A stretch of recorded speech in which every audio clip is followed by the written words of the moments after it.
The point here is, of course, this is a priesthood, which is like a secret priesthood. This Yeah. is why it doesn't show up in the Torah, right? That's the point of the secrecy.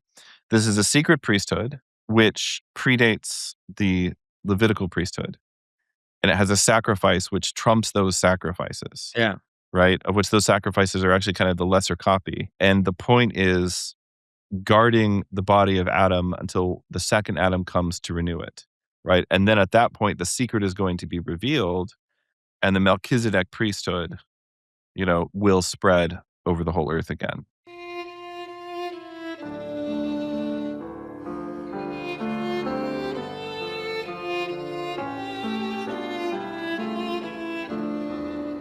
This is Jonathan Pedro. Welcome to the Symbolic World.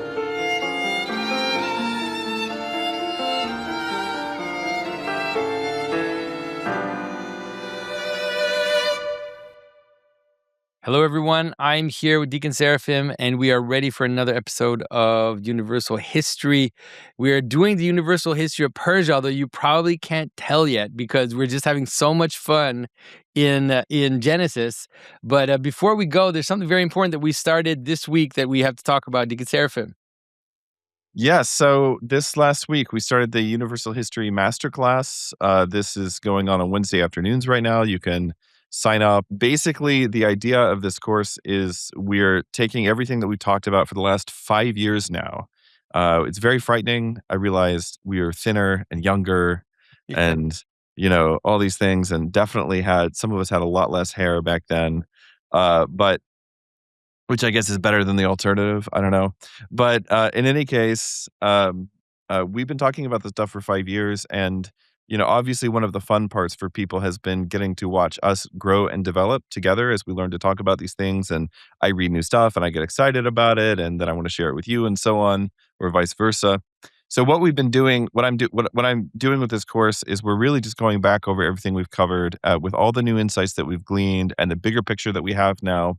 And we're putting all that together into a course, and the course has the reading list. I know this is something people ask for a lot. The course has the reading list. We have all the receipts. We have all the primary sources, and we're discussing those things together.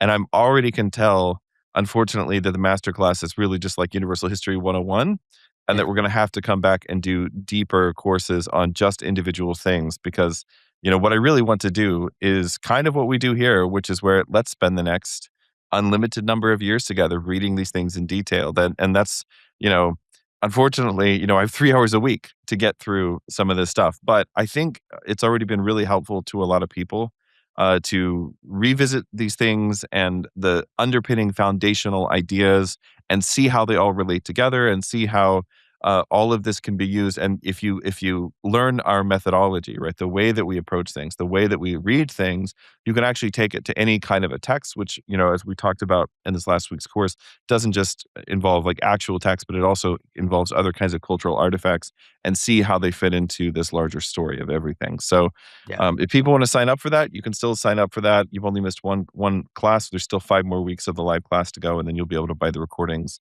in perpetuity after that. But I want to really encourage people, sign up. We're having a really great time. And I'm really excited about this next class next Wednesday in particular. So yeah, and it really is the bird's eye view to start with. It kind of pulls everything together. You get a sense. You'll even just leave the first class with a deep understanding of the philosophy behind our vision of universal history. Why it is in some ways recapturing the past, but it's also a vision to how we can exist in the future. How we can move away from the modern and the postmodern breakdown of narrative. So join us. It's been fun already, and we'll have fun. So today, Deacon Seraphim, what are we talking about here? Well, we're going to pick up with Noah and the Ark, and that's where we're going to pick up today. And what we're going to do is try to go over the story of Noah and the Ark, and basically the things that happen on the Ark, the things that happen once Noah gets off the Ark. So where we kind of last left things was at the end of the second 1,000 years that bring you up to the beginning of the flood. And we have to remind people we're reading from a book. Yes, I'm sorry. Yeah. It's called The Cave of Treasures. Because a lot of people go in like, wait, where is he getting all this stuff? We're reading from a book called The Cave of Treasures, which is a Syrian book, but that recounts traditions in the voice of Saint Ephraim, the Syrian, and therefore is a testimony to some very much older traditions as well. Yeah, and we're also pulling things occasionally from 2 other Syrian sources. One is called the Book of the Bee, and the other is called the Book of Adam. And so you can just look these things up. The texts are free online, and you'll very quickly see, we're really just reading things and discussing them here. But people seem to like that. So let's do a little bit of that today. So we're going to start up with the beginning of the third millennium of the world and the entry of Noah and his family into the ark. And you'll remember last time maybe that one of the interesting things that we got about the ark is that Adam's body is taken and it's placed at the top of the ark in the very middle, like an altar. And then you have all the male humans and animals on one side, all the female humans and animals on the other side. And we sort of said, hey, this sounds a little bit maybe like a traditional church, where actually, even in Protestant America, going back to the 1940s and 1950s, it was not at all uncommon, especially in places like New England, for the churches to be still to segregated in this way.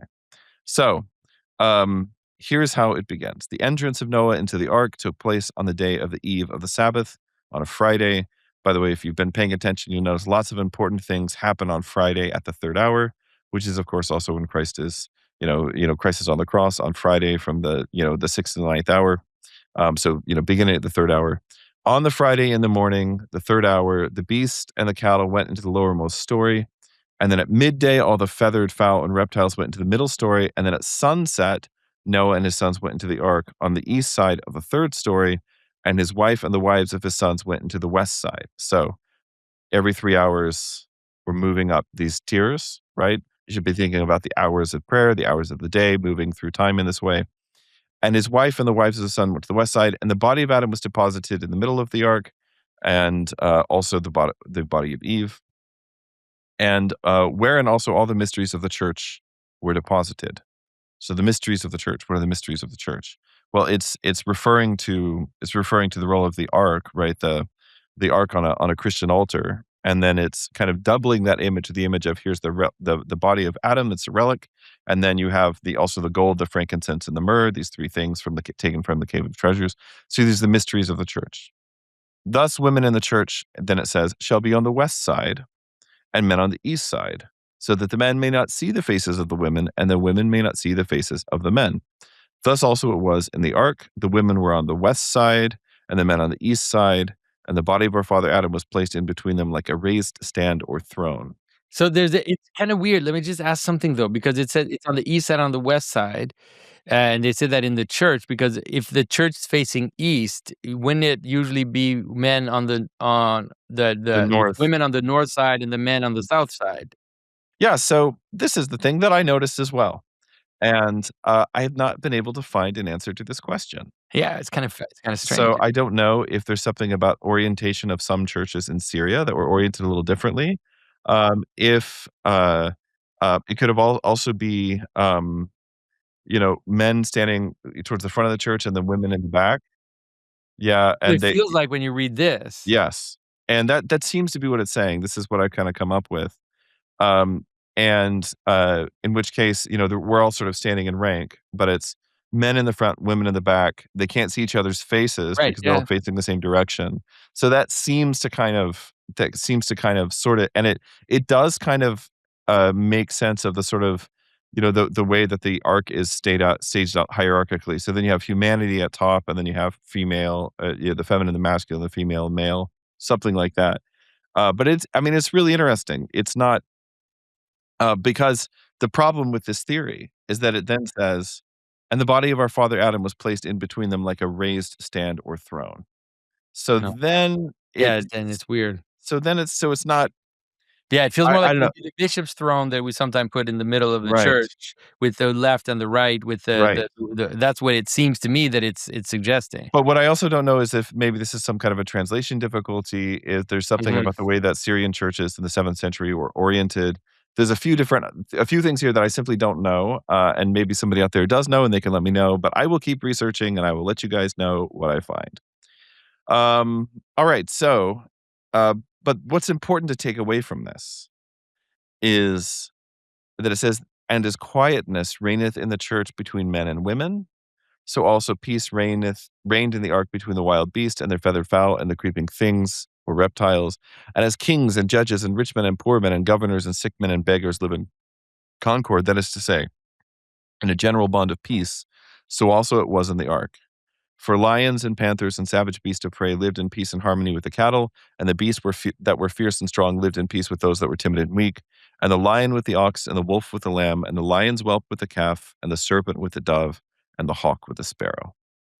So the ark has become paradise. Yeah. It's become, the age to come in a sense, right? With the lion lying down with the lamb. Yeah. But also, what you see is this is supposed to be an allegory, or it's supposed to be an image, an icon of the way that all the different stations of life, in other words, we have different social classes, different vocations, different levels of strength and power and influence, all these different things, the way that all of these things find their fulfillment and they find harmony within the order of the church. So this is exactly the opposite of the postmodern approach to things, which says the only way we can have peace is going to be to erase all difference, Yeah. right? Or maybe celebrate every difference. I'm not sure. It's not always very clear to It's me. not clear which one it is. Yeah. Yeah. Like it's But actually both at the same time. Strange. Yeah. but here what we see is that no, we're not erasing the differences. Things are just living and operating in harmony. And same thing as and just as between animals, also between male and female. Obviously, there has historically, not just modern times, there has been difficulty. There has been contention between male and female, right? Between the masculine and the feminine, right? These things that are sometimes at odds.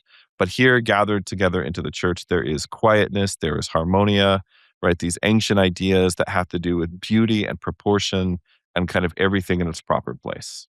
So this is what the ark is. And when Noah and his sons had gone into the ark, and his wife and the wives of his sons, on the 17th day of the month of May at sunset, the door of the ark was shut fast, and Noah and his sons in captivity in the darkness. And as soon as the door of the ark was shut, the floodgates of the heavens were opened, and the foundations of the earth were rent asunder. And ocean, that great sea which surroundeth the whole world, poured forth his floods. And whilst the floodgates of heaven were open, and the foundations of the earth were rent asunder, the storehouses of the wind burst their bolts, and storms and whirlwinds leapt forth, and ocean roared and hurled its floods upon the earth. Now, what we get next is a really actually chilling scene. And it's the sort of thing that in, like, I don't know, animated cartoons about the story of the ark growing up, this is the sort of thing that was included.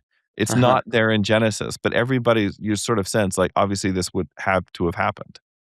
And that is that the children of Seth, Yeah, before we go there, just one thing that I yeah. noticed the last reading you did, which is that it says that they were shut into darkness. Oh, yes. It's very odd. Like, so it's as if when you close the door of the ark, it's dark inside the ark, which is interesting because that's more of an image of death, right? It's a Yep. very strange.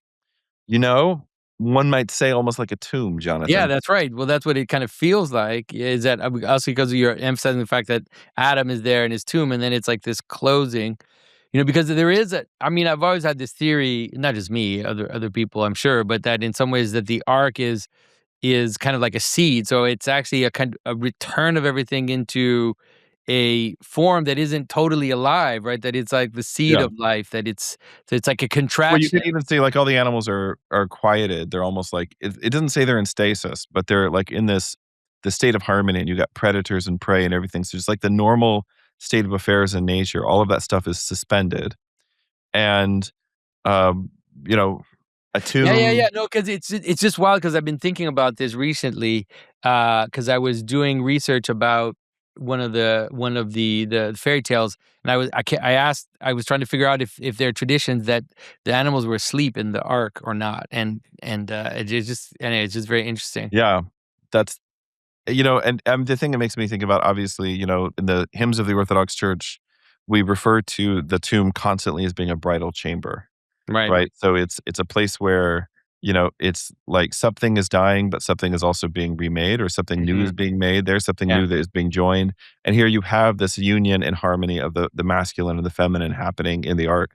So it's kind of like that. It's kind of like this bridal chamber, and it's a tomb, and it's in darkness, right? There are various reasons you might want a dark room, right? Yeah, yeah, yeah. No, for Tomb sure. is one and a bridal chamber is another. Yeah, yeah, Yeah. definitely. No, for sure. It's just interesting because I've been looking into this with Sleeping Beauty recently, this idea of the sleeping bride, yeah. Yeah. Yeah. So Hello, everyone. We are going to have a Symbolic World Summit in Oxford, September 24th to the 26th. When, the Pusey House asked us to come and host an event there, we couldn't say no. But we're so excited about the people we're able to bring there. So Deacon Seraphim, tell us what's going on. Right. So the theme for this summit is Paradise Imagined, and we are going to be looking at different depictions of paradise, of the Garden of Eden, of heaven, of the earthly paradise. Throughout ancient and medieval literature, we have an incredible lineup. Dr. Martin Shaw will be there telling us stories. We'll have Aidan Hart, Father Jacob Siemens, Father Andrew Stephen Damick, yourself, myself. It's going to be just an incredible event. And it won't all just be talks. We're going to spend some time in Pusey House, hearing stories and doing lectures and so on. But then we're going to also spend a lot of time around Oxford. So if you've ever wanted to go and do the Oxford things, you know, um, go to C.S. Lewis's house and drink in the pubs and get a tour of the town and things like this. Like if you've ever wanted to do the Oxford thing, think about you could do it with Martin Shaw. Obviously, of course, me and Jonathan, but like, Of I course. mean, come on, bumming around Oxford with Dr. Martin Shaw. Can you imagine anything better than that? Yeah, and it's only 150 tickets, so it's going to be very intimate. That's why we don't have like a VIP. Everybody will all be together, and a lot of people are going to be there. Paul Kingsnorth is coming. Heather Pollington will be there. Also, even Mary Harrington is going to come, and there's a lot of other people that are going to come that are not the official speakers, but we're all going to be. It's going Yeah. to be an amazing time with all these people together. Yeah, so we know it's a weird time in the world right now to travel and everything else, but if you can possibly make it, I think this will be an incredible event. And again, it's a small event. There's actually a lot of risk putting on an event this small, but I'm just really excited about it. So I hope you'll join us. We're told that the children of Seth, who had besmirched themselves in the mire of fornication, ran up to the door of the ark and entreated Noah to open to them the door of the ark. And when they saw the water floods which were swirling about them and engulfing them on all sides, they were in great tribulation. They tried to climb up the mountains of paradise, but were Mm, unable to do so. Now the wow. ark was closed and sealed, and the angel of the Lord stood over one side of it that he might act as the pilot thereof. And when the floods of waters mastered the children of Seth, they began to drown in their great and mighty waves. Then was fulfilled that which David spake concerning them, saying, I said, ye are gods, and all of you sons of the Most High. But since ye have done this, and have loved the fornication of the daughters of Cain, like them ye shall perish, even as they did, so shall ye die. So this is obviously an extended gloss on the Psalm verse, right? I said you are gods, but you shall die like men, which Christ quotes in the gospel. Yeah, yeah. And there's different ways of interpreting this verse as the gods of the nations. Well, one of the gloss that's being given here is it refers to the sons of Seth, who are the sons of Sons God, of God. Yeah. which has already been explained, earlier in this work. And now they are dying like men, that is like the daughters of Cain. So it's pretty Yeah, interesting the image stuff. of people trying to climb the mountain of Yeah, paradise is pretty it's yeah. pretty intense. That's I've got some visuals for sure. Yeah, this is a good God's dog worthy flashback That's right. in my opinion. Exactly. Yeah. So, when the ark was lifted up from the earth by the mighty strength of the waters, all the children of men and the wild beasts and the feathered fowl and the cattle and the creeping things and everything living on the face of the earth was drowned. The waters of the flood mounted up top, all the tops of the high mountains, 15 cubits. And there's a variance on this 15 cubits or 25 cubits or 50 cubits. In other words, lots of cubits. Yeah. According to the measure of the spirit. So there's this idea, it comes from the sacred cubit that was used, like the temple cubit, and then eventually becomes known as the cubit of the Holy Ghost, which is 3 ordinary cubits. And if you came to some talk that I've done in the last couple of years about the evils of the metric system, and I don't know if we did this I don't know if we ever did this on your channel, Jonathan. No. Um, I'm sure I know your talk even if I never heard it. I know what well, it is. no, but I have math to prove everything I'm saying. Like, it's very, very math heavy talk, and I can't remember if I've talked about this on your channel or not, but essentially, the idea of 3 qubits is that it's so a qubit is there's the ancient Mesopotamian way of measuring time and measuring distance, right? Basically divides it up into 360 smaller units. This is where we get the degrees of the circle, right? And that the minutes of the day and the 12-hour day and all these different things, right? So the idea then of the measure of the Holy Ghost or the measure of the Spirit or the sacred, the measure of the temple being 3 cubits, like it is, for instance, when Ezekiel is, when the angel comes to measure the Mhm. Jerusalem, right? The whole point is that it's 3 worlds. So they have this idea of if you have 360 of something, it's a full circle, it's Yeah. a complete day, it's a complete month, it's a complete year, and it's like it's a whole world. So this has something to do with this sort of the 3 different worlds or the tripartite measurement of the temple, Yeah. and then also of the ark, right? So that's why it's the cubit of the Holy Ghost, 3 ordinary cubits. And the flood waxed strong, and the waters thereof lifted up the ark until it reached the skirts of the mountain of paradise. By the way, I feel like we should do like a fundraiser or something, and like the highest goal is the metric system rant. I'll record it, we'll publish it, and we Yeah. can just send people back to it. You can just take it, people living in Canada, and send it to your what do you guys have? Congress, Senate, Parliament? What do you Yeah, have? whatever you guys Yeah, have that whatever yeah, the whatever you whatever guys have in government. Canada. That's By the right. way, I have a very funny story that I have to tell you, but I can't tell you on recording. I'm gonna be a terrible person and tell you about I accidentally deleted Canada yesterday. But anyway, I'll tell you the story later. So, um, so the flood waxed strong, the waters thereof lifted up the ark until it reached the skirts of the mountain of paradise. And as the flood had been blessed by paradise, that is, had been made holy, it bowed its head and kissed the skirts of paradise and turned itself back to destroy the earth. It's a great image, beautiful image. Yeah, and it's the image also kind of like as the psalm of God holding back, Yeah. the ocean. It's a Yeah, great you have to sort of image. think that every time, like Noah holds back the flood or the Jordan parts for the ark or anything like this, that's what's happening. The waters come this far, and it clearly says throughout the scriptures over and over again, like God has set the bounds that the seas, like shall not pass. Mm, Right. So the waters come this far, and then they sort of meet God and like, all right, my bad. And they turn pay their around. respects and they turn around. And the ark flew on the wings of the wind over the waters of the flood from east to west and from north to south, and it marked out by its path across upon the waters. Huh. Interesting. Wow. Isn't that cool? That's a I knew you great would I knew you'd be super I into love that. that. That's such a great image. And the ark flew about for 150 days, and it came to rest on the mountains of Ararat in the 7th month, that is to say, on the 17th day of October. Where I'm going next month, by the way. 2 months next month.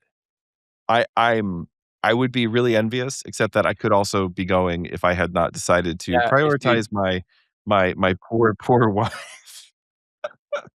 Ah, at some point, because we have this trip scheduled as a family, you're like, "Ah, it's alright, let her just take all the kids, yeah, internationally by yourself. You just come to, Armenia with me." And I was like, I feel like it's a good way for both of us to die, is what I yeah. feel like that is. And so, anyway, but have fun for me. Say hello to the ark if you see it. And God commanded the waters, and they became separated from each other. The celestial waters were taken up and ascended to their own place above, and the heavens whence they came. And then the waters which had risen up from the earth returned to the lowermost abyss. Those which belonged to ocean returned to the innermost parts thereof. And the waters which had been on the earth and had been assigned to it by the divine nod. This is actually a fun, like the divine nod. This is a Zeus thing. Yeah, Like, this is an ancient term, like when, like, Zeus gives his nod, the earth shakes, so anyway, the point is, like, divine providence, but it's just kind of an interesting little, a bit of, reference to, like, the Iliad in this Syrian thing. Assigned to it by the divine nod, for the needs thereof from the beginning remaineth upon it. So all the waters go back to where they belong. It doesn't happen instantly. It says the waters diminish little by little until the 10th month, which is February. And on the first day thereof, the tops of the mountains appeared. And 40 days later, on the 10th of the month of March, Noah opened the east window of the ark and sent forth a raven to bring back tidings. And the raven departed and did not return. There's tons of commentary on this. What's the significance of the raven yeah. not returning? Did it yeah, there's no because there's this whole interesting visual tradition in the church where you see the raven on a carcass. Yeah. Yeah, that's really important. I definitely found that it's not in here, I don't think, but I've come across that in other places. Yeah. Yeah. Noah sent forth a dove, and it found no place to rest, and it returned to Noah on the ark. And after 7 days, he sent forth another dove, and it returned to him, carrying in its beak an olive leaf. Now, the dove figureth for us the two covenants. In the first covenant, the spirit which spake by the prophets did not find a place of rest among the rebellious peoples, that is, the Jews. And in the second covenant, it rested on the peoples through the waters of baptism. So that's the interpretation here. I just find this very interesting because usually the when they do interpretation like this, it's the raven on the one hand and the doves on the other, the Right. unclean bird and the clean birds. But here it's the two doves being the two dispensations or the two covenants, and one doesn't find rest, and the other ultimately finds rest on the in the church. So Yeah, I mean, it's really fascinating. For sure, I'm surprised they don't mention anything about the crow, like about the raven.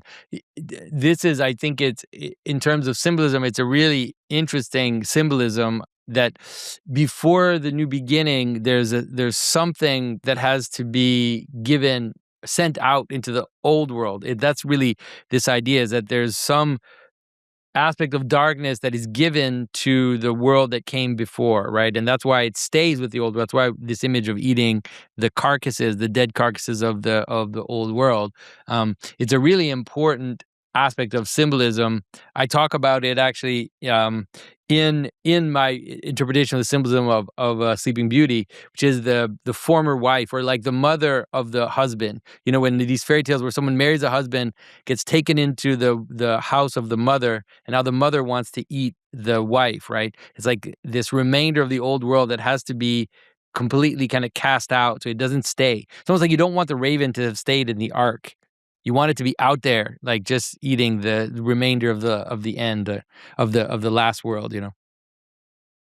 yeah, But it's a great the dove stuff is yeah. perfect because obviously because especially because the dove comes down and lands on Christ in baptism, it's perfect.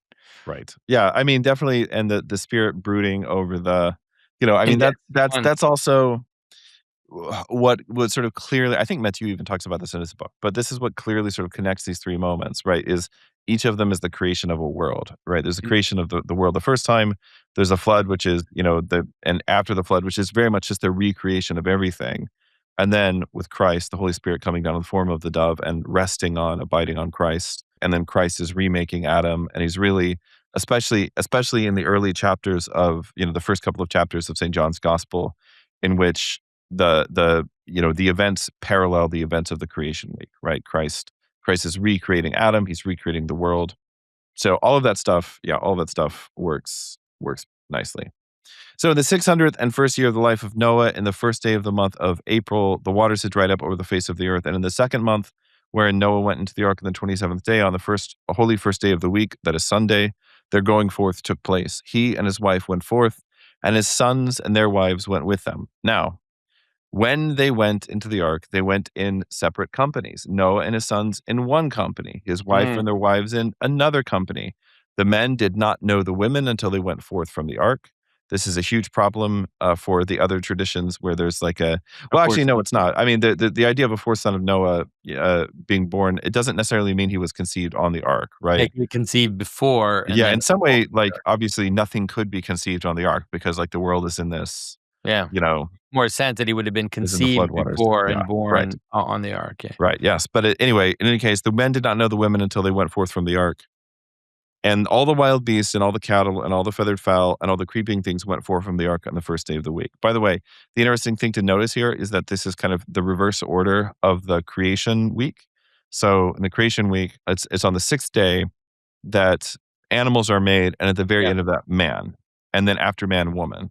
yeah, And so here we get off, it's a very in programming terms, it's a first in, last out system, right? So Noah, representing Adam, right, comes out first, and then he's followed by the women, and then followed by the animals, kind of in reverse order that each class of animal was created. All right, so when they had gone forth, Noah began to work on the ground, and they built a city, and called the name thereof, Themanon, which means the eight, after the 8 souls who had gone forth from the ark. I love you squinting because it means you've never heard this tradition before. no, I've never heard this Yeah, tradition before. this is great. Yeah, so Noah builds a city, and that's where he builds an altar. And it says, and offered up upon an offering of beasts that were clean and feathered fowl. And God was appeased by the offering of Noah, and established with him an everlasting covenant, and swore an oath, saying, I will never again make a flood.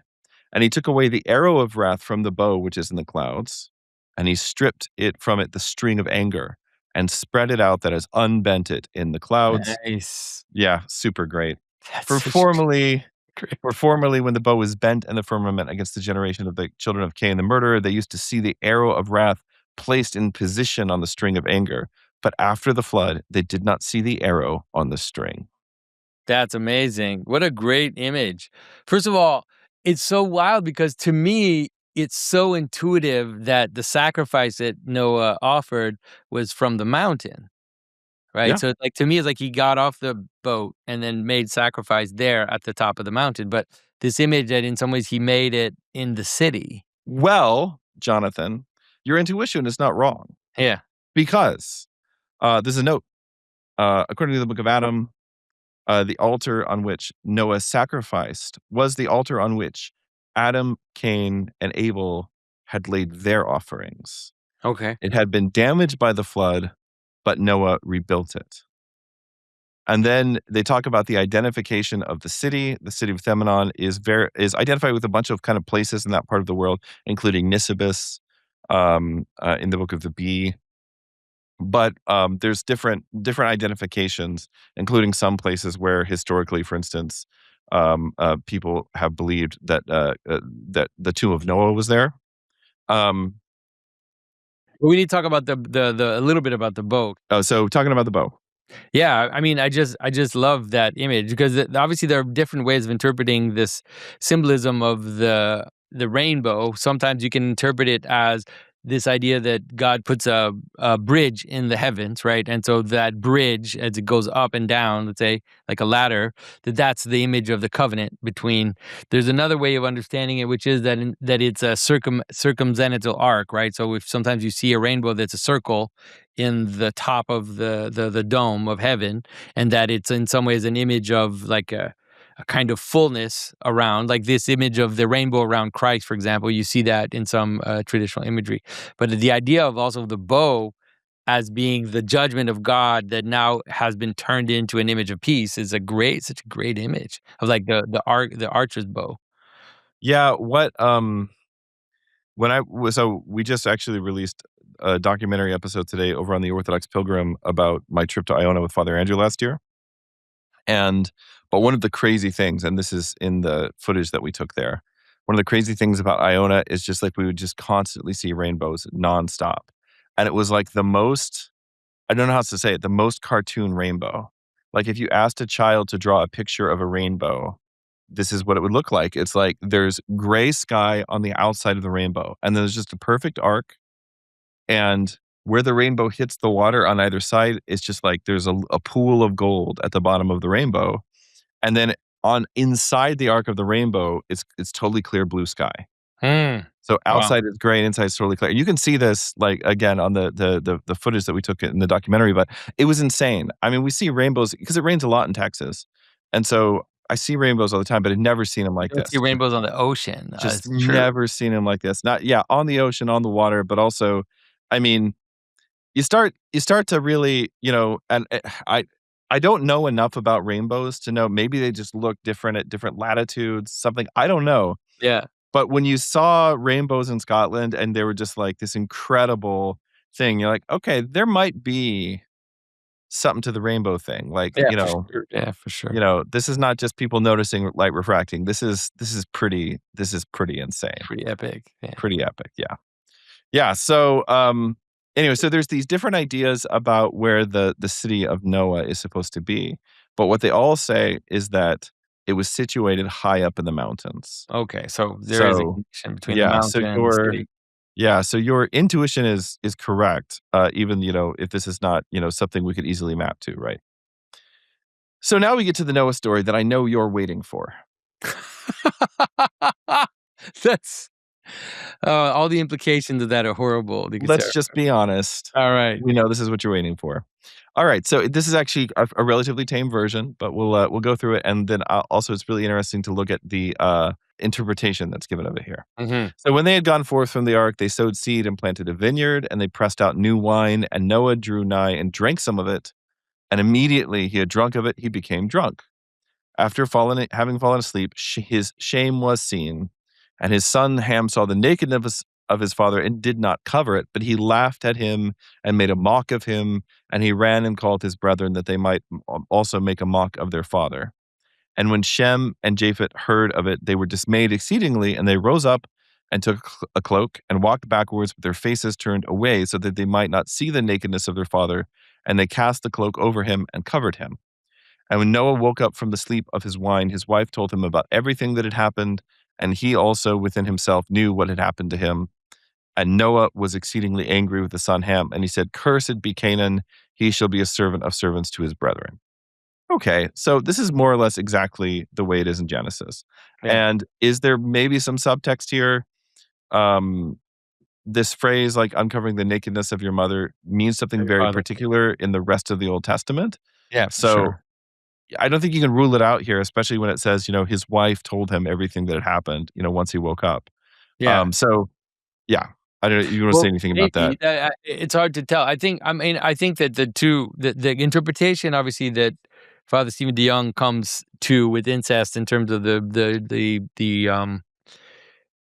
curse on Canaan rather than Right. right. And so I think that that's a really interesting one, but you can also play it straight in terms of the way I see it in iconography. It's usually represented quite straight. You see Yeah. the drunk man on laid down, and then you see the people walking backwards, kind of holding a cloak so they can put it on their father. In general, it is in some ways a kind of shame that is being exposed. Right. Doesn't matter how you think about it, that it's the fact that Noah lost control of himself and of his house, and that brought about an exposing his weakness and his shame, and and therefore, the one son that is taking advantage of that to usurp his father. So either you play it straight with the story, or you see the subtext. It still Yeah. is the same story. But it's true that it's such a weird thing that if you don't have the subtext, the curse of Canaan just doesn't. It's just hard to defend it. Well, But it's it's hard very to understand why he's easy. cursing his son. Like, why is he It's cursing his actually son? it's actually very easy to understand the curse of Canaan, because I know something you don't, Jonathan. Okay, please. And that is that Canaan is really into woodwind instruments. So here we go. All right, here we go. I was gonna say, like, what the hell's going on here? Why, since the whole of the folly was Ham's, was Canaan cursed? Oh, well, my goodness, we're gonna hear it. You're gonna hear it. Except that when the youth grew up and attained the full measure of his understanding, Satan entered into him and became a teacher of sin. And he renewed the work of the house of Cain, the murderer. He constructed and made reed instruments and harps, and the fiends and the devils went unto them and dwelt therein. And immediately wind was blown through them, the reeds, and the devils sang inside of them and sent forth loud sounds. And when men struck the harps, the devils became operative inside of them.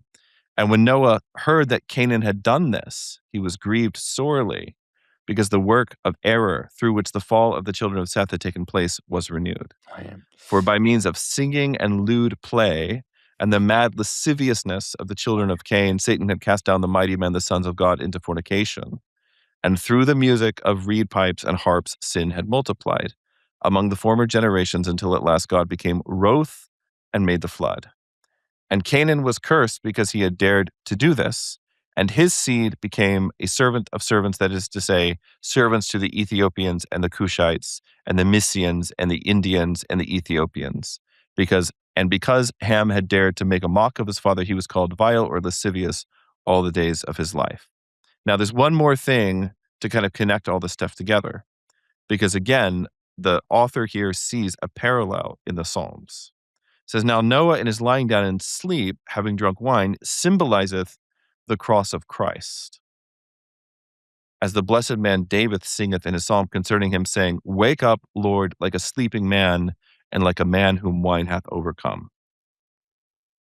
Oh my goodness. I And never when, heard that before. yeah. And when our Lord rose from the dead, he cursed the Jews and scattered them among the nations. Now the seed of Canaan, as I've already said, are Egyptians. And behold, they are scattered over the whole earth, and they have been made servants of servants. And of what kind is this slavery of slavery? Behold, the Egyptians go round about all over the earth, carrying loads on their backs or their necks. Now men who are not fettered under the yoke of slavery, when dispatched by their masters on journeys, do not march on their feet and carry loads, but they ride upon beasts in an honorable manner, like their masters. The seed of Ham are the Egyptians who carry loads, and they march on the roads with their backs and necks breaking under the loads, and they wander round to the doors of the children of their brethren. The seed of Ham was reduced through the folly of Canaan to suffer this penalty, that is to become servants even to servants. Okay, so let's break this down. Yeah, There's a there's a lot going so on much here. going on in there. First of all, the connection, the beautiful connection that they make, which is that in some ways the mocking of his father's nakedness is a giving in to a kind of lascivity, like a kind of perversion, right? No matter how, whether you play it straight or not, like there's something perverse about the fact that he's mocking his father's nakedness, and that Canaan then in some ways is the next step, which is to weaponize that, you could say, that passion into a return to the practice of the daughters of Cain.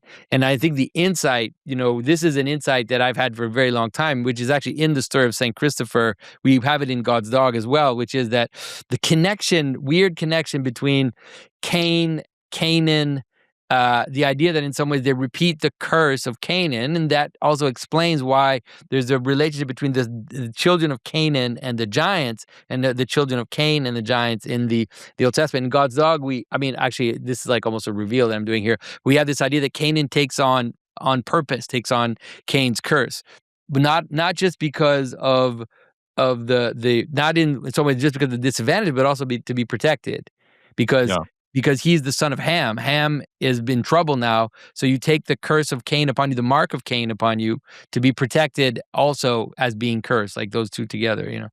Anyways, but it's weird that he goes for the Egyptian thing, because I guess because he imagined the Egyptians as the slaves that built the pyramids. I'm thinking, how does he get the idea that the Egyptians are Um, carrying loads on their backs? well, you gotta think about when this is being written. And at this point, Egypt is sort of part of the Roman Empire, but there's very much like two classes in Egypt. There's the Ptolemaic dynasty class, Cleopatra and all that, Oh and yeah, they're yeah, that's they're right. very much ruling. But the OG Egyptians, the original ethnic Egyptians, They've been reduced to they've slaves. been reduced to slaves at this point. Okay, so So yeah, so that's that's probably that makes yeah, total sense. And even yeah. in the time, let's say, of the later, if this was written later, even then, the Egyptians at this point have been taken by the Muslims. So So this is written before the Arab conquest. So this would be before that, but yeah, still, but not long before that, right? right. This is, yeah. So okay, the other thing I want to point out here is this weird thing with, I mean, listen, growing up, very teetotaler, right? I remember the simultaneously there's no actual wine in the Bible. Do you remember Mm. this? Yeah, yeah, yeah. I Because they remember didn't that. have It's all juice. fermentation Yeah, whatever. technology back then. Simultaneously in the same sermon as, look how bad it is to get drunk. Look at what Noah does, makes a fool of himself. That is not the direction that this commentator goes. Mm. The direction this commentator goes is to say, actually, and now you see how Noah symbolizes Christ. And he takes this very strange verse in the Psalms, right? Wake up, O Lord, like a sleeping man and like a man whom wine hath overcome. And he says, you know, he says that psalm is about Christ's resurrection when Christ rises and he judges. Who does he judge? He judges the gods of the earth and he judges the Jewish people, right? So here Noah is waking up, and what is Noah doing? Well, Noah is judging. Who's he judging? Well, the same gods like who have Mm. taken up possession of Canaan, right? And to some extent Ham, right? He's judging them and he's condemning them to slavery, Yeah, basically. it's weird because it's actually it's closer to the text than a Christian Yeah. gloss, because in the text there's no blame put on Noah No, at all. not at all. Noah has no blame for getting drunk and falling I will just asleep, tell you, Genesis, like, does not assign nearly as much blame to many people you as wish, as as you I wish. might be inclined to do That's personally. right. And so let's think this through in terms of how you could kind of understand, obviously, the relationship between death and drunkenness, or the loss of control, right? In the sense that Christ, his passion is his giving his will to the people that were killing him, kind of subjecting his will to people that were killing him. So obviously this is for us, like, as kind of former Baptist, man, this is really painful to think of drunk, like, let's say, conscious drunkenness, right? As a way to signify a fall into death. Yeah. Is there a story in the Bible where somebody gets drunk to signify something like that does it on purpose? I can't think of one. I can't think of anything off the top of my head. Sort of the closest thing to this is that there is a certain feast in the Torah where you're actually commanded to get drunk, Yeah, this is right? poor. Yeah. And, well, it's not Purim. That's No? not in the Torah. That's That's later, right, right? that's later. That's Book of Esther stuff. No, this is one of the I think it's the Feast of Booths. It's one of the ones you're required to go to. Ugh, I need to look this up now, but is this is one of the ones where you're required to go to Jerusalem, but if you're or go to the tabernacle, obviously no Jerusalem at this point, Mhm. but you're required to go to the tabernacle. And if you can't get to the tabernacle, then what you're supposed to do is take the money you would have taken and instead use it, buy a bunch of food and drink and have a big party and eat and drink before the Lord. Right. And there's Well, it this doesn't say to get drunk, so you're yeah, but stretching it says you're buying strong drink though. Yeah. Like, and I think that the idea in the ancient world that you were going to buy strong drink and I don't know, keep it as a collector's item is not part of the equation, right? Yeah. So there is this set, but even then, it's a feast that's associated with death and renewal, right? And so anyway, there are some connections there. This is something to maybe I think mean, this about is some Mathieu more. would just crush it right now if he Why was here. is he not on this call, I Jonathan? don't know. I have to send him this video and ask him to give us Yeah, here. I would love a guest appearance on Universal History. That'd That'd be be great. great because Yeah. I really like this is I've always felt, even as a kid, that this is the weirdest story in like, one of the weirdest stories in the Bible. Yeah, for Like, sure. it's just it raises so many questions, and it's at such an early position in the story. And, obviously, lots of people there's tons of different patristic interpretations on this passage. So it's really interesting to see the way that they go with this here, and they see a kind of, this is very much like an "Arise, O Lord, and judge the Oh, earth" yeah. moment as Noah wakes up and he passes judgment including over these, basically over the Nephilim, right? The same spirits who possessed the sons of Seth and the sons of Cain before the flood are now entering into Canaan, and he is renewing the work of Cain in the That's world. right. Yeah. Yeah, so I'll just also add this from the book of the Bee. It says concerning the curse of Ham, the reason why Noah cursed Canaan, who was not as yet born, nor had sinned, was because Ham had, so he's not yet born, nor Yeah. had he sinned yet, was because Ham had been saved with him in the ark from the waters of the flood, and had with his father received the divine blessing. And also because the arts of sin, I mean music and dancing and all other hateful things, um, were about to be revived by his posterity, for the art of music proceeded Again, from the the seed same of same Canaan. Yeah, same. it really is just like, again, that documentary they made with Kevin Bacon about the one town where there's no dancing, and That's Kevin Bacon plays the villain who gets all the kids to dance again. Do you that know what I'm movie? talking Yeah, about? yeah, I've heard Pro about Booth? that. Yeah. Yeah. Um, the same work adds, after the flood, a son was born to Noah, and he called his name Yonatan, and he provided him with gifts and sent him to the fire of the sun to the east. Oh, yeah, okay, so So, This is the Chinese son of Noah here. Chinese or perhaps Persian, Oh, maybe? perhaps Persian, you think? So, Okay, okay. just I just wanna say, guys, we are getting there. We are getting to Persia. I'm gonna start a new series where we just do the universal history of different countries, but we always start in Genesis. Uh-huh, Like, yeah. I feel like that's the right way to do it. Did he give him the gifts, though, or does it say that he gave him It gave him the gifts, provided him with gifts, and sent him to the fire of the sun to the east. Oh, but it doesn't say with the myrrh, the It incense, the doesn't say gold. which, gifts he sent him with in the book of the bee. Alright, okay. The book of Adam also says that, Noah marries another wife. I have questions, but in any case, he Don't marries another wife who bears him 7 children, and he continues to dwell on the mountain until the end of his days. Mhm. Alright, so maybe we can come back to let's think about the drunkenness thing some more maybe, and, because also, there's a story in the Kebra Nagast that seems like I don't know, not exactly related, but, like, maybe not Uh-huh. unrelated, so I don't know, this is something we should think about some more and maybe come back to next video. But in any case, Noah lived 350 years after he came forth from the ark, and when he was sick unto death, Shem, Ham, and Japheth, and Arphaxad, and Salah gathered together unto him. And Noah called Shem his firstborn, and said unto him privily, Take heed, my son Shem, what I say unto you this day. When I am dead, go into the ark, wherein thou hast been saved, and bring out the body of our father Adam, and let no man have knowledge of what thou doest. Hmm. And take with thee from this place provision for the way, which will be bread and wine. And take with thee Melchizedek, the son of Malach, because him hath God chosen from you from among all your descendants, that he may minister before him in respect to the body of our father Adam. Okay, so yeah, so Shem isn't Melchizedek. Is that we talked Isn't about that in the last yes. one, but he is the father of the grandfather of Melchizedek?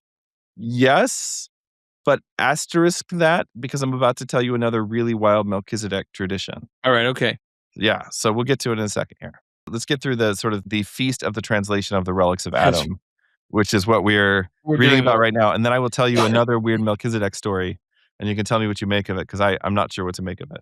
And it says, "And take the body and place it in the center of the earth, and make Melchizedek to sit down there, and the angel of God shall go before you, and shall show you the way wherein you shall go, and also the place wherein the body of Adam shall be deposited, which is indeed the center of the earth. Hmm. There, the four quarters of the earth embrace each other. For when God made the earth, his power went before it, and the earth from its four quarters ran after it, like the winds and the swift breezes. And there, in the center of the earth, his power stood still and was motionless." It's beautiful. And think about St. Maximus saying, when Yeah, Christ is on the cross, he finished creating the world, yeah. right? There shall redemption be made for Adam and for all his posterity. Now this story or mystery was handed down to us from Adam in all generations. And Adam commanded Seth, and Seth commanded Enosh, and Enosh commanded Canaan, the first Canaan. And Canaan commanded Mahalalel, and Mahalalel commanded Yared, and Yared commanded Enoch, and Enoch commanded Methuselah, and Methuselah commanded Lamech. And behold, I command thee this day, and take heed that this story is never mentioned again in all your generations. Hmm. Get thee up, take the body of Adam, and deposit it secretly in the place which God shall show thee until the day of redemption. And when Noah had given all these commands unto his son Shem, he died, being 950 years old, in the month of May, on the second day thereof, at the second hour of the first day of the week, on a Sunday. And Shem his son embalmed him and buried him in the city which he had built, and they made a mourning for him 40 days.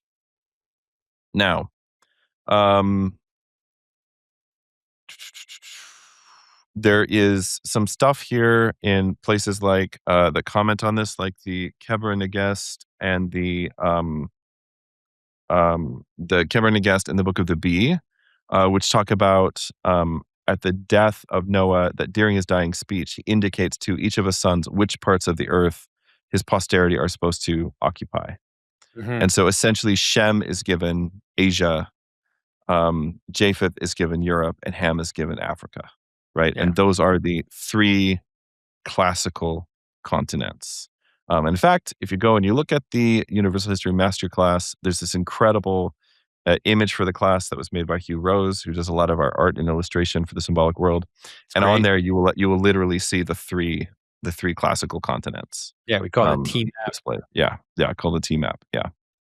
So later, it also mentions that Canaan, a descendant of Ham, had 7 sons, and he seized 7 of the great cities of Shem, and he set these sons over them. So these are the Canaanites. So this is part of what's considered part of Asia. So this actually doesn't belong to the descendants of Ham, but it's been unlawfully taken by the sons of Canaan. And later it says God gave back these cities to the children of Shem and blotted out Canaan's posterity, and that Yeah. is done through the through the conquest of Canaan. And by the way, within this tradition, for instance, in the Keber Nagast, the Ethiopians do not see themselves as descendants of Ham. They see themselves as being descendants of Shem. Okay, Um, yeah.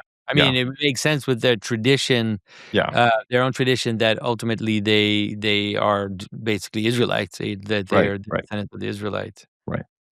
So after the death of Noah, Shem did as his father had commanded him, and he went into the ark by night and brought out the body of Adam therefrom, and sealed the ark with his father's seal, so that no man perceived what he had done. So the ark is sealed shut with Noah's seal.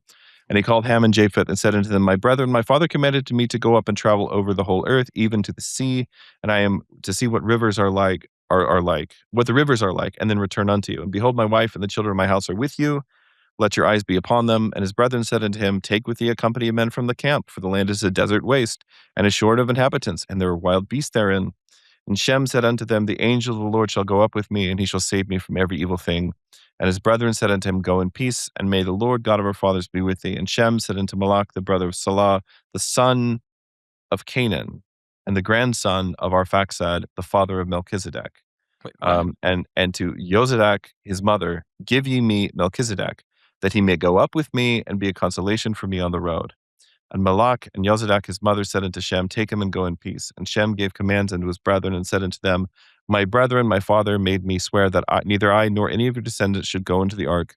And he sealed the ark with a seal and said unto them, Let no man go near it. So notice that Shem speaks to Malach, who's the son of Canaan, the grandson of Arphaxad.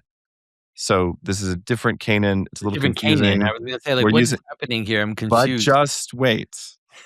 But just wait.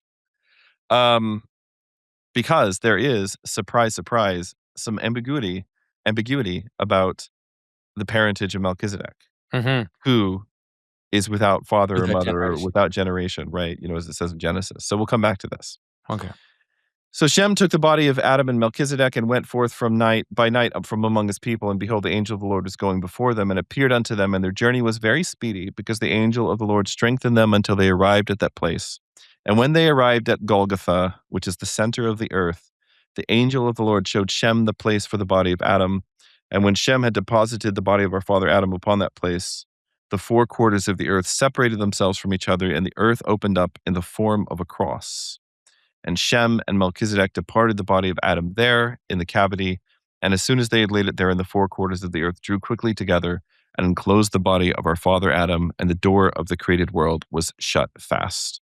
And that place was called the skull, because the head of all the children of men was deposited there. And it was called Golgotha because it was round like the head, and Resifta, a trodden down thing, because the head of the accursed serpent, that is to say, Satan, was crushed there. And Gabbatha, because all the nations were to be gathered together to it. So, in the book of the Bee, it says that Melchizedek, that neither the father nor the mother of Melchizedek were written down in the genealogies. Not that he had no natural parents, but they were simply not written down. And the greater numbers, it says, of the doctors say that he was of the sect of Canaan, whom Noah cursed. In the book of the chronography, however, the author affirms and says that he was of the seed of Shem, the son of Noah. Shem begat Arphaxad. Arphaxad begot Canaan, a different Canaan. Canaan begot Shalal and Malah. And Shalal was written down in the genealogies, but Malah was not, because his affairs were not sufficiently important to be written down in the genealogies. The book of Adam says that Canaan was the father of Melchizedek, and that the angel of the face, or Michael, appeared to him and told him that he was going to send his son away from him. This same angel also appeared to Melchizedek and told him to go with Shem to minister before the body of Adam in the center of the earth, and also to Shem. After his interview with the angel, Shem made a splendid coffin to hold the body of Adam and prepared bread and wine for the journey. When he and Melchizedek went to the ark to take out the body, they found that the door had been locked by Noah, and they had no key to open it. As soon as Melchizedek touched the lock, the door opened of itself, and the voice of Adam was heard to address him as the priest of the Most High God.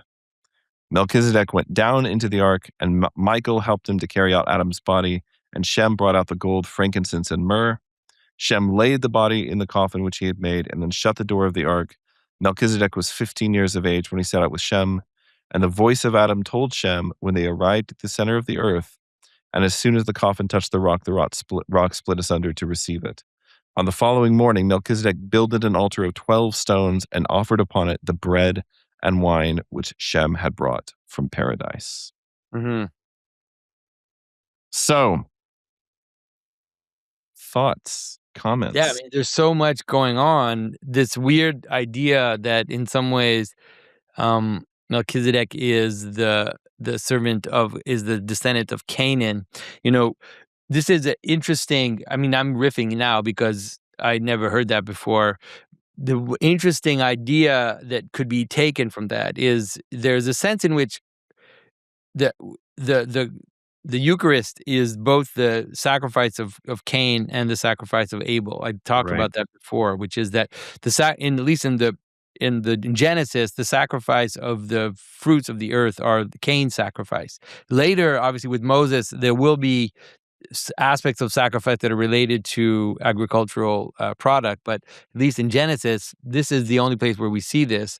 And so, this idea of the bread and the wine being offered even now in this story, there seems to be a desire in some ways to at least create ambiguity between the two lines, or create a place where they're coming back together already, even though there is a curse, that there is a sense in which there's a way in which these two lines are actually going to come back together.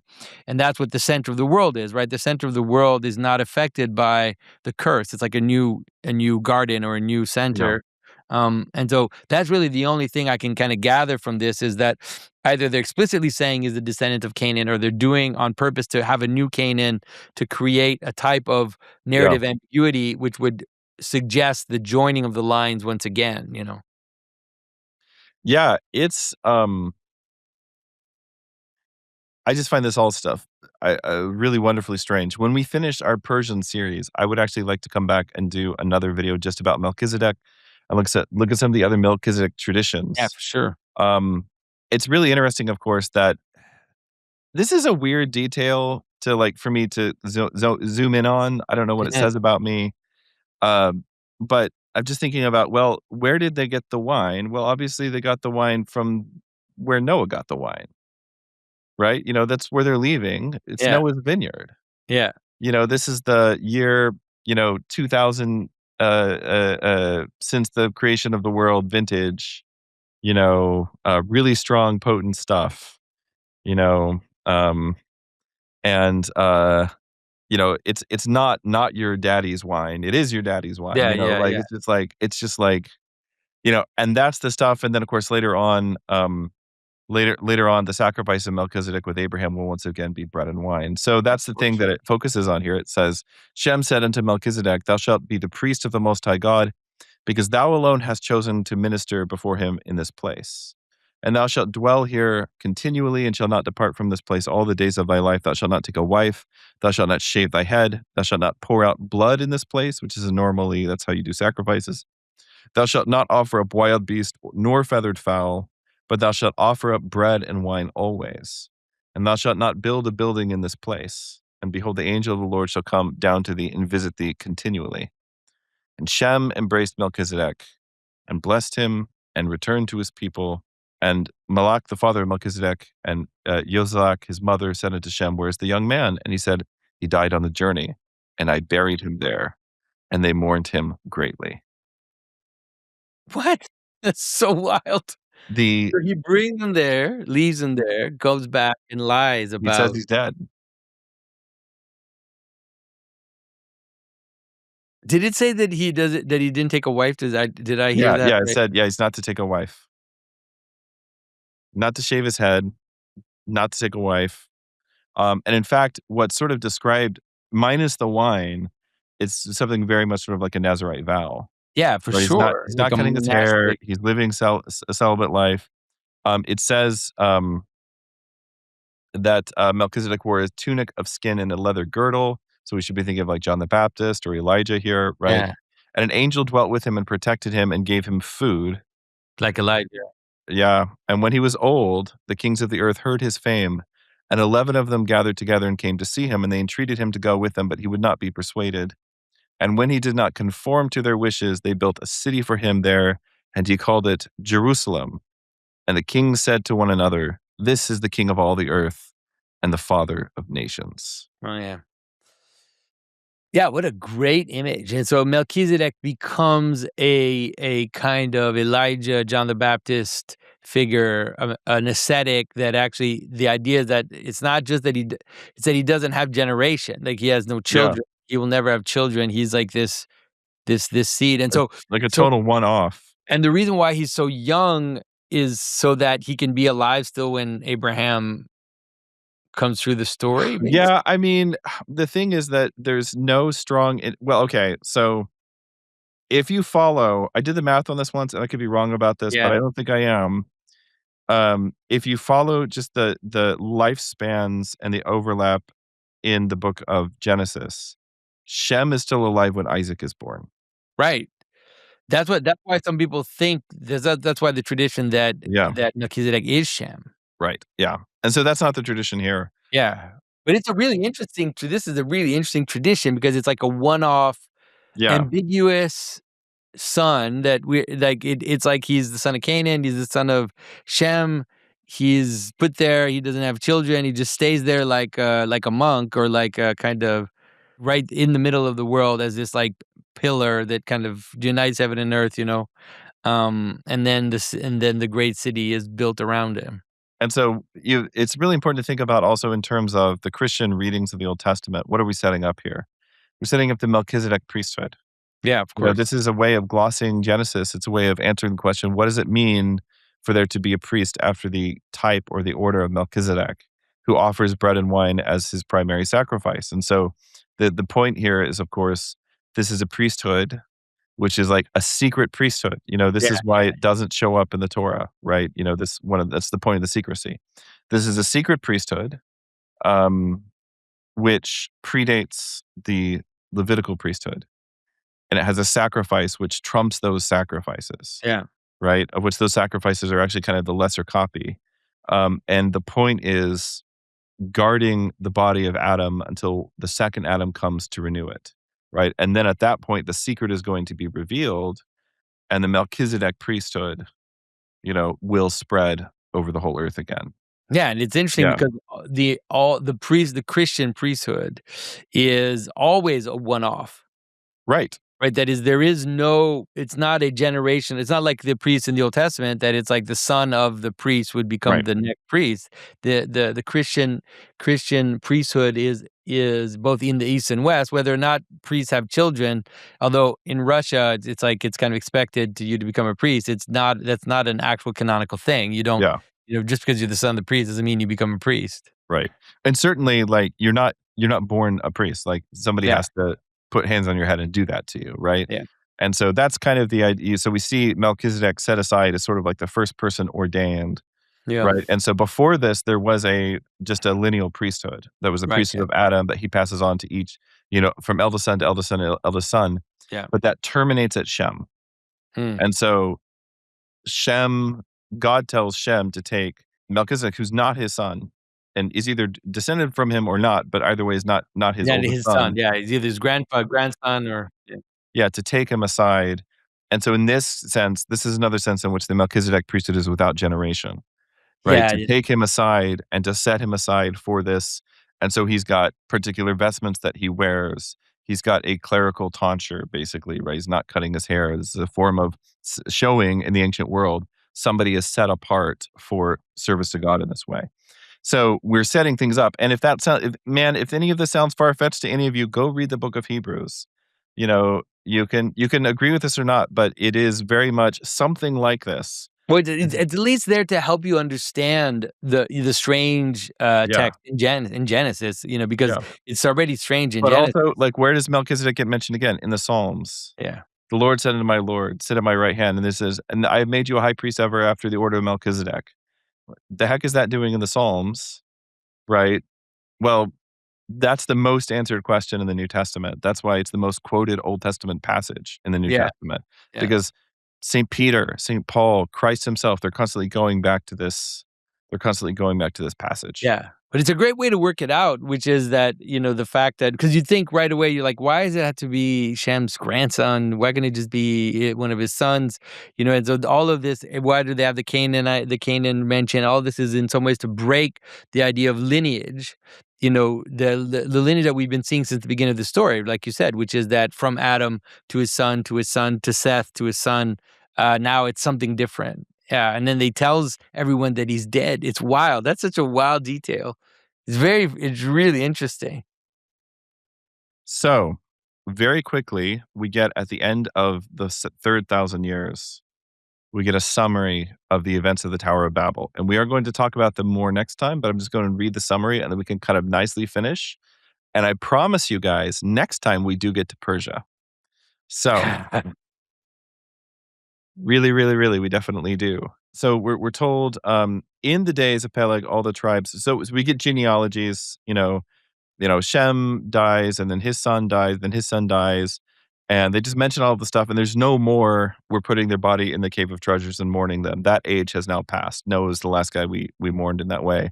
And now it's just sort of like lifespans are slowly shortening, time is running on. And in the days of Peleg, all the tribes of the families of the children of Noah gathered together and went up from the east. And they found a plain in the land of Shinar, and they all sat down there. And from Adam until this time, they were all of one speech and language. Now, what language do you think is the language which everybody spoke before what's about to happen on the plain of Shinar? Yeah. What I would think, or what I think is in the text, What are you expecting? is it Georgian? Is it Georgian, Deacon It is Seraphim? not Georgian in the text. First of all, we all know that the Adamic language is actually Albanian. Ask any Albanian. They'll tell Albanian, you yeah, I was gonna Adam say, spoke Albanian. The King James Bible is originally written in I Albanian, made the mistake of asking a Georgian, is the mistake I and made. they said Georgian. That's right, for sure, 100%. So, I mean, and if you Hebrew is the language that is easiest to go yeah, so to. if you ask people in the ancient world, you usually get one of two answers, and it sort of depends on where you are. Yeah, If you're in like Western Europe, they'll say Hebrew, yeah, and if you're anywhere in the East, they'll say obviously my language. yeah, And so this text, being a Syrian text, says they all spake this language, that is to say, Syrian, or which is Aramean, or there's Aramaic, and this language is the king of all languages. yeah. Now, ancient writers have erred in that they said that Hebrew was the first language. Oh, then they go there. And in this matter, they have mingled an ignorant mistake with their writing. For all the languages of the world are derived from Syrian. By the way, Syrian bros out there, love you guys. No shade at all. This is Okay, awesome. Just to this be is clear, good this stuff. is awesome. And all the languages in the books are mingled with it. In the writing of the Syrians, the left hand stretches out to the right hand, and all the children of the left hand, that is the heathen, draw nigh to the right hand of God. Hmm. Now, with the Greeks and the Romans and the Hebrews, the right hand stretches out to the left. This is some kind of a, he's trying to make some point about writing right to left Yeah, left to and left to right. right, but Hebrew is also written from right to left. So I I don't know. exactly know. I just don't know what he's getting at. Yeah. Now, historically, lots of languages, including Latin, could be written both directions, including Greek at Mhm. various points. So who knows? I don't know. I don't actually don't know enough about Hebrew at this particular point in history to know what he has in mind. But this is the idea he's making, and it says, "In the days of Peleg, the tower which is in Babel was built, and there the tongues of men were confounded, the division of tongues." And from that place they were scattered over the face of all the earth, and that place was called Babel or Babel because the tongues were confounded there.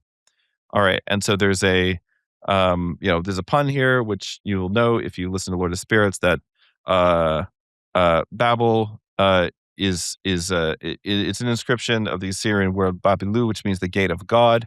So these are Semitic translations of old Sumerian words, but basically it's supposed to be the gate of God, but then it comes to sound like these Hebrew and Syrian words, which mean like to mix or to confuse, right? So there's a pun going on there. And after the division of tongues, Peleg died in great sorrow, and with tears in his eyes and grief in his heart, because in his days was the earth divided. And his son Reu and Serug and Nahor buried him in Peligan, in the city which had been built after his own name. And there were 72 tongues in the earth, and 72 tribes, heads of tribes or families, and each tribe and tongue made unto themselves a chief like a king. Now, all of this stuff is Genesis chapter 10, Genesis chapter 11, the division of tongues and the dividing of the nations, the table of nations, all running together, right? And we're told the seed of Japheth became 37 nations and kingdoms, and we get a list of them. And uh, the sons of Ham and all their children, and the sons of Shem, and we get a list, basically a list of all these nations, the 70 nations. And it says, and the children of Shem held from Persia in the east as far as the sea. Look, guys, Persia has been mentioned. Promises were made, promises kept. Okay. Shem held from Persia in the east as far as the sea of Tavranaskos in the west. Unto them belongeth the middle of the earth, and they held sovereignty and dominion therein. And the children of Shem occupy all the southern and a little of the western quarter. And Reu lived, and this has to do with the idea that there's this prophecy that the kingship will come out of the line of Shem. So in the Keber Nagast, they take this to like an extreme where they basically secretly trace the lineage of every king in the world, including the Roman emperors, back Mm, to Shem. yeah. Wow. And so Reu lived 32 years and begot Serug, and in the days of Reu, in his 130th year, Nimrod, the mighty man, the first king on the earth, reigned, and he reigned 69 years, and the beginning of his kingdom was at Babel. This Nimrod saw the figure of a crown in heavens, and he called Sison the weaver who wore a crown like unto it, and set it on his head. And because of this, men used to say that the crown came down to him out of heaven. And Nimrod, says the book of Adam, became so wicked that he thought he was God. And that is the end of the third 1,000 of years since the making of the world. So we're going to have a lot more to say next time about Nimrod and the invention of fire worship and Abraham and Melchizedek and the birth of Isaac and the founding of Jerusalem and all these things. And this is going to take us all the way down to the time of Moses. All And right. this is going to set up the, let's say, Zoroastrianism of it all. Yeah, yeah, yeah. So that is what we can look forward to in the next episode. All right, So everyone. Man, that was something. it was a ride, wasn't That it? was a ride, and I have a lot of things to think about. Definitely stuff to meditate on. And so, Well, thanks everyone. everybody, if you enjoy this sort of thing, stay tuned for the next episode. Check out the course. It will not be the last universal history course we do. I think it's very clear to me now that we're really just laying foundations, and then we're going to do a lot more of this kind of like detailed, close reading together in the future. So sign up for the course if it sounds interesting to you, and otherwise, we'll see you next time. See you soon. Bye bye, everyone.